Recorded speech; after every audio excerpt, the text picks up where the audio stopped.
Meron pala ako ditong lavalier mic. So ito po yung TNW-830. Ito yung kanyang charging box. Bali may kasama na po itong USB cable. Gagamit lamang kayo dito ng charger ng cellphone po ninyo. So buksan lang natin. Meron na po siya ditong dalawang wireless microphone at isang receiver. Tested ko na ito, bali 5 hours ko siyang ginagamit. Hindi po siya nalolobat, lalong-lalo na pag nagla-live kami dito. Pag nalobat siya, dito lang po yan i-charge.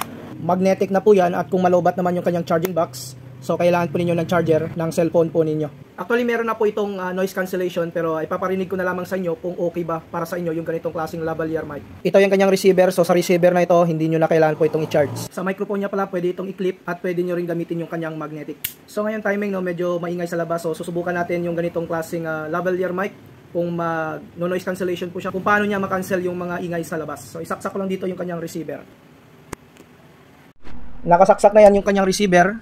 So sa sound check natin, hindi gumagana yung kanyang noise cancellation. Sound check, mic test. Pag once nagamitin naman natin yung kanyang noise cancellation, click lang po tayo dito. Sound check, sound check. Hello mic testing, sound check. So ito nga yung ating TNW-830. Sa mga gusto mag-avail nito, pakiclick lamang yung ating yellow basket.